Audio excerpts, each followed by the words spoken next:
The UK prison system is on its arse. That's what I'm talking about in this episode. So at the moment, the UK prison system is nearly at maximum capacity. Some of the prisons, the more so HMP Durham, which is local to me, I was reading the other day that it's operating at 180% capacity. So that is a massive overcrowding. And these prisons, to start with, are absolute shitholes. All of these local prisons, the old Victorian prisons, on a normal, should we say, a normal week, when the prisons aren't overcrowded and it's just filled to what it's supposed to be 100%, or run at 90 to 100% capacity. These prisons are absolutely atrocious anyways when they're operating at this capacity. They're overcrowded, understaffed. You get out of your pad for an hour a day if you're lucky. But at the moment, with this massive overcrowding, the prisoners are getting out the pads every 2 to 3 days, sometimes 3 to 4 days. Obviously, they're still getting out for the meal times, and then they'll get, if they're lucky, half an hour exercise. But the prisoners aren't getting out for any association time. And I know this of lads that have come out from the prison, and they're in contact on the Facebook groups, and I'm getting information of people that have been inside the prisons, and information of other people that work inside the prisons that are on my channel. They tell us in the comments, the officers and the inmates are telling me what it's actually like inside the prison system at the minute. But I know a lot of viewers watching, sometimes they'll say, well, that's what they deserve. Prisoners are in there for a punishment. They don't deserve to be treated like dogs. They are humans. And again, fairness in the justice system. You can't just be left in there to rot. But the issues with all this overcrowding that's going on inside the prison is the violence. The violence that comes with it comes with the lads are not getting, well, not just lads, it's the lads, the lasses, and the kids. Because there's youngsters in there in the detention centres and in the youth jails, the the young offender prisons. Now, all of these are having the same sort of treatment across the whole system. And when they're not getting out for association where they can go and interact with each other, go and have a game of pool, go and have the showers, go out and have exercise, and just have a little bit of fresh air, a bit of time out of your cell to get out of that confinement of that little cell, get away from all the anxiety that brings that the prison brings, because prison is a breeding ground for mental health, and there's a lot of self-harming going on at the minute, and this is what a lot of people don't think about. They think about the prisoners and they think, well, everyone's suffering across the country with different things that's happening that is disrupting the whole system, the housing system, everything. But they forget about the prisoners that are in there and self-harming. There's a lot of prisoners committing suicide, more so IPPs. The IPPs are suffering really badly at the minute. Even though they brought new amendments out for the IPPs, they haven't been brought into force yet, and they're still in there suffering. And a lot of prisoners are getting early release. Some of them are getting released after serving just 40% of their sentence, which for the IPPs, imagine if you're in there years over tariff, or if you're in there on a recall when you haven't committed any further criminal activity, you're just in there for a breach of license or whatever, and you're stuck in there, and the system is backlogged with the parole system, so the IPPs are getting pushed back even further, and all these people are coming in and out on the same offence that the IPPs are in for, and they're getting released, early release after serving only 40%, on a conviction that the IPPs were convicted on. But the IPP, some of them, been in for 10, 15, 18 years, some of them, and they're still not getting released. The early release scheme doesn't come into play for them, which the IPPs should come into force first. See the ones that aren't posing a danger anymore to the public, the ones that haven't committed any further crimes, and the ones that haven't committed any further criminal activity inside a prison or harmed or injured anybody else. If these were pushed forward, there's thousands of IPPs that could be released that no longer really pose a danger. Sorry, I'll reword that because I said not really. No longer pose a danger to the public, but they can't get out because they're waiting for parole hearings. And parole hearings at the minute are backlogged up to 18 months. There's people waiting for 18 months to have a hearing to get released back into the community. And when they come on the hearing, the parole board sees that they're fit for release, but they could have been fit for release 12 months previous. It's just that there's that much of a backlog, they can't get them back out.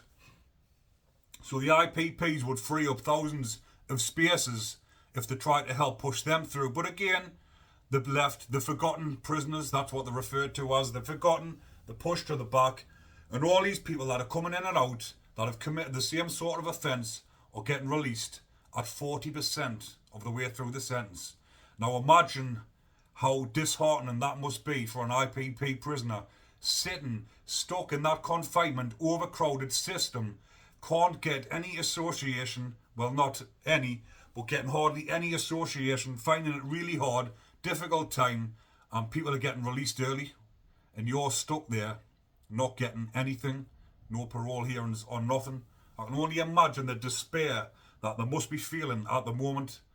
But as I'm talking about the prison system, because I'm talking a mixture of things in this episode, all to do with the prison system, another IPP prisoner committed suicide last year when the government refused to resentence them. He said he wanted to try and help with the resentencing by taking his own life, thinking that he would make a difference to the remaining IPPs. So he killed himself because he wasn't getting resentenced. He could no longer go on with this sentence. So he committed suicide. And that is just another statistic. There's over 90 committed suicide now. Over 100 in total, because a lot out here in the community has also committed suicide in fear of recall.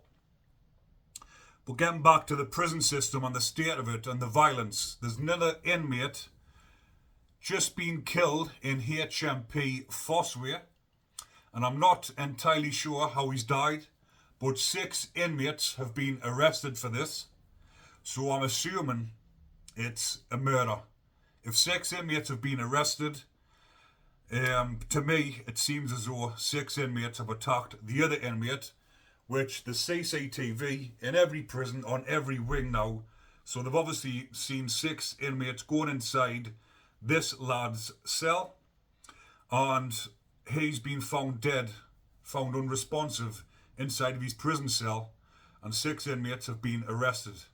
Now HMP Fossway is a Category C prison down in Leicestershire, and it's another prison that has over 1,000 inmates, and again with the overcrowding conditions, and that is actually a private prison, I believe, run by Serco, and it's another prison excuse me, that is rampacked with drugs, just like the rest of the private prisons. So it's probably something to do with drug relations as well. Because again, the private prisons, they're in a worse state. And what I mean by worse state, I mean the prison itself might not be a worse state, as in the facilities on the looks of it. Because a lot of these private prisons, they do have a bit of a better regime and you get more time out your pad and whatever. But what I mean by the state of it is the amount of violence and the amount of drugs, because there's a lot of corrupt staff inside of these prisons. With it being privately run, it's different to the government run prisons. So that inmate has been found unresponsive, and I will keep you updated on what actually happens with that. But also in the headlines in the prison news that I've been reading up on is HMP Park. There's this ongoing violence inside of there. And one of the prisoners' families has actually spoke out about the violence that her relation, I think it was her son, something like that. Anyways, it was a relation, is under intense violence from the other inmates inside the prison. But this again is an ongoing occurrence in every prison throughout the country. The inmates are running wild. A lot of them are full of the drugs. And when you're full of drugs inside of prison, the inmates are just out of their heads attacking each other, not knowing what they're doing. But what deterrent is it for them if the wings are full of drugs and there's nothing else for them to do? A lot of them just haven't got the willpower to stay off it. So they're getting full of drugs, getting debted up, got no money to pay for the drugs. Then they're getting offered jobs to take hits out onto the lads to fund the drug habits. And this is another scenario that's happening inside the prison estates at the minute. Because up and down the country, like I've mentioned, the prisons are at maximum capacity. And I just can't see how it's going to get rectified anytime soon. Because obviously, as you all know, they had the early release scheme that I just mentioned earlier on, which freed up a lot of spaces. But a lot of these inmates that they're letting out are what you classed as lower level offenders. And what I mean by that is, which is your shoplifters, even the likes of burglars, which you can't class as lower level really, because a burglar, someone burgling your house, in my eyes, is one of the worst crimes someone can commit. If you imagine someone burgling your house when you're not in, and coming back, and that effect that will have on you, that these type of offenders are getting smaller sentences because of this overcrowding. So there's no deterrent for these, the likes of shoplifters, the burglars, and the ones that are committing them sort of crimes, thefts, different things like that. These are getting let out early, but this is their lifestyle. They're in and out of prison all their life. You let them out, doesn't matter whether they serve their full sentence. When they get out, they're straight out committing crimes in the back end. It's a revolving door for them. So they're letting all of these type of offenders out on early release, but they're straight back in within days. But not only that, all the rioters, the protesters that they've been sentencing, they're fast-tracking through the system, chucking them in, blogging up the system even more. It's just creating even more havoc.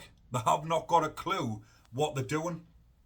If they let out the lads that are, say the ones that are doing longer sentences, they've been in for quite a while, they've got a few years left on the sentence.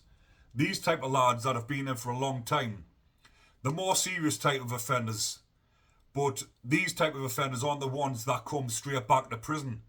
It's not like the revolving door for them. Some of them that go and do a long sentence, they've had time to reflect, they've changed their mindset whilst they've been in. Because it happens when you're on a longer sentence, you change your mindset. When you're on a long sentence, all you're thinking about is getting out, what you want in life. You've got goals, you've got things you want to achieve, and you don't want to come back to prison. That's not one of your goals for a long termer. You want to get out and stay out. So if they let these out instead of the lower level offenders, then these are the ones that will stay out. But the lower level offenders are just going to be in and out all their life because that's their life. There's no different. They don't want to change. They enjoy doing that. They enjoy going out taking drugs. They enjoy going to prison. A lot of them haven't got anything on the outside. So when they're inside and they're around like-minded people, they feel safe, they feel secure. So that's why they do it. But it's just causing even more chaos in the prison system with these type of offenders getting released early. So they need to have a serious think about which type of offenders they're letting out of prison. Because like I mentioned, the longer term ones that want to get out and make something of their life. It's normally when you've been in a long time, 3, 4, 5, 6 years, that you change your mindset and you're thinking about families, you're thinking about setting your own business up. You want to get out and make something of your life. So to me, they're letting the wrong type of offenders out. They're blocking the system up with the protesters they're fast tracking them through. Normally, at the minute, because the court system is that backlogged with the when everyone was locked down with COVID conditions, it was taking a long time for court cases to come through the system. It was taking 12 to 18 months for some people to get to court, get sentenced, and go to prison. But then all of a sudden, the protesters, the rioters, they want to make an example of them, and they fast track them, and they've been sentenced within 1 week. How the hell do you figure that out? How does that actually work? You've got people waiting 18 months to get to court, but then the protesters are sentenced within 1 week. Madness. But I just thought I'd keep you updated, people, on what's happening inside, excuse me, inside the prison system at the minute, because it's absolutely on its arse. But I will have more videos coming soon, people. The reason why I haven't done as many is with the kids being off school. I'm actually up in one of the kids' bedrooms while they're all outside playing, because there's nowhere else in the house that is quiet. When the kids are in and out going crazy. And then when I'm not in the house, I'm at work and it's too loud in my gym to try and make videos. I do try and do them in the quiet times, but inside my gym when the music's pumping, I can't concentrate when the music's on in the background. So these videos are just getting made in my spare time when I can, but I'll keep you all updated. Hope everyone is fit and well. And if you're not subscribed, hit that button, like, comment and share. Take care, everyone.